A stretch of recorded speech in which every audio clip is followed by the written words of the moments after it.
16ನೇ ಸುತ್ತಿನಲ್ಲೂ ಕೂಡ ಅವರಿಗೆ ಹಿನ್ನಡೆಯಾಗಿದೆ. ತೇಜಸ್ವಿ ಯಾದವ್ಗೆ 9,912 ಮತಗಳಲ್ಲಿ ಹಿನ್ನಡೆಯನ್ನ ಕಾಣ್ತಾ ಇದ್ದಾರೆ ಅವರು ರಾಘೋಪುರ ಕ್ಷೇತ್ರದಲ್ಲಿ. ತೇಜಸ್ವಿ ಒಂದು ರೀತಿಯ ಅಗ್ನಿ ಪರೀಕ್ಷೆ ಎದುರಾಗಿದೆ ಇಲ್ಲಿ. 16ನೇ ಸುತ್ತಿನಲ್ಲೂ ಕೂಡ ತೇಜಸ್ವಿ ಯಾದವ್ ಬಿಜೆಪಿಯ ತಮ್ಮ ಪ್ರತಿಸ್ಪರ್ಧಿಯಿಂದ ಹಿಂದಕ್ಕಿದ್ದಾರೆ. 9,912 ಮತಗಳ ಹಿನ್ನಡೆಯನ್ನ ಅನುಭವಿಸ್ತಾ ಇದ್ದಾರೆ. ಇದೇ ರೀತಿಯಾದಂತಹ ಟ್ರೆಂಡ್ ಮುಂದುವರೆದ್ರೆ ತೇಜಸ್ವಿ ಯಾದವ್ ಅವರೇ ಸೋಲುವಂತಹ ಸಾಧ್ಯತೆಗಳು ಇಲ್ಲಿ ಹೆಚ್ಚಾಗಿ ಕಂಡು ಬರ್ತಾ ಇದೆ. ಇದು ಮತ್ತೊಂದು ಫ್ಯಾಕ್ಟರ್ ಈಗ ಆರ್ಜೆಡಿಗೆ. ಬಹುಶಃ ಆರ್ಜೆಡಿ ಮತ್ತೆ ಕಾಂಗ್ರೆಸ್ ಜೊತೆಯಾಗಿ ಏನು ಹೋಯ್ತಲ್ಲ, MGB ಅಂತ ಮಾಡ್ಕೊಂಡು ಹೊರಟಂತಹ ಇವರಿಬ್ಬರ ಒಂದು ಟ್ರೆಂಡ್ ಇಲ್ಲೆಲ್ಲೂ ಕೂಡ ಕಮಾಲ್ ಮಾಡೋದಕ್ಕೆ ಸಾಧ್ಯನೇ ಆಗಲಿಲ್ಲ. ನೋಡಿ, ಈ ಒಂದು ಗ್ರಾಫಿಕ್ಸ್ ಅಲ್ಲಿ ನೀವು ಗಮನಿಸಿ ಬಿಹಾರದ ತೀರ್ಪು ಹೇಗಿದೆ ಇವತ್ತು ಅಂತೇಳಿ. ತೇಜಸ್ವಿ ಯಾದವ್ ಹಿನ್ನಡೆಯನ್ನ ಅನುಭವಿಸ್ತಾ ಇದ್ದಾರೆ. ಸತೀಶ್ ಕುಮಾರ್ ಯಾದವ್ ಮುನ್ನಡೆಯನ್ನ ಕಾತ್ಕೊಂಡಿದ್ದಾರೆ ಇಲ್ಲಿ ರಾಘೋಪುರ ಕ್ಷೇತ್ರದಲ್ಲಿ ಬಿಜೆಪಿಯ ಅಭ್ಯರ್ಥಿ.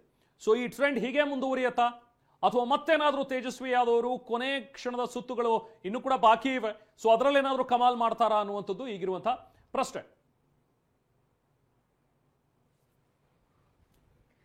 ಈಗಾಗಲೇ ಗಮನಿಸ್ತಾ ಇದ್ದೀವಿ ಯಾವ ರೀತಿ ಅಂಕಿಅಂಶಗಳು ಬದಲಾಗ್ತಾ ಇದೆ. NDAಗೆ ಹೆಚ್ಚು ಸ್ಥಾನಗಳು ಅಂದ್ರೆ ಈಗಾಗಲೇ ಒಂದು ಸ್ಪಷ್ಟ ಚಿತ್ರಣ ಸಿಕ್ಕಿರುವಂತದ್ದು. ಹೀಗಾಗಿ ಬಿಜೆಪಿಗರಲ್ಲಿ ಸಂತೋಷ ಅಂತೂ ಮರೆ ಮಾಡಿದೆ. NDA ಕೂಟ ಏನು ಸಂಭ್ರಮವನ್ನ ಆಚರಿಸ್ತಾ ಇದೆ. ಕಳೆದ ಬಾರಿ 19, ಈ ಬಾರಿ ಒಂದಂಕಿಗೆ ತೃಪ್ತಿ ಪಡ್ಕೊಂಡಿದೆ ಕೈ.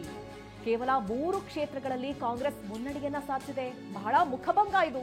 ಸಣ್ಣ ಪುಟ್ಟ ಪಕ್ಷಗಳಿಗಿಂತಲೂ ಕೈ ಕಳಪೆ ಪ್ರದರ್ಶನವನ್ನ ಕಾಣ್ತಾ ಇದೆ. ಲೋಕ ಜನಶಕ್ತಿ ಅಂದ್ರೆ RV 22 ಕ್ಷೇತ್ರ, ಅದು ಬರೀ 28 ಕ್ಷೇತ್ರಗಳಲ್ಲಿ ಪಾರ್ಟಿಸಿಪೇಟ್ ಅಂದ್ರೆ ಕಂಟೆಸ್ಟ್ ಮಾಡಿದ್ರು ಕೂಡ ಈಗಾಗಲೇ 22 ಕ್ಷೇತ್ರದ ತರ ಮುನ್ನುಗ್ತಾ ಇದೆ, ಮುನ್ನಡೆಯನ್ನ ಸಾಧಿಸ್ತಾ ಇದೆ. ಆದ್ರೆ ನಾವು ಕಾಂಗ್ರೆಸ್ನ ಅಂಕಿಅಂಶವನ್ನ ಇಲ್ಲಿ ಗಮನಿಸ್ತಾ ಇದ್ರೆ ಕೇವಲ 3 ಕಂಟೆಸ್ಟ್ ಮಾಡಿದ್ರು. 61 ಕ್ಷೇತ್ರ, 61ರಲ್ಲಿ ಇನ್ನೊಂದು 12 ಫ್ರೆಂಡ್ಲಿ ಫೈಟ್ ಅಂತ ಹೇಳಿ ಅದೇನೋ ಒಂದು ಗಡಬಡ್ ಮಾಡ್ಕೊಂಡ್ರು ಅವರು. ಅಂದ್ರೆ 61 ಕೊಟ್ಟ ಮೇಲೆ 61ರಲ್ಲಿ ಕಂಟೆಸ್ಟ್ ಮಾಡ್ಬೇಕಲ್ಲ ಕಾಂಗ್ರೆಸ್, ಅಲ್ಲೂ ಕೂಡ ಆರ್ಜೆಡಿ ಅವರು ಇದ್ರು.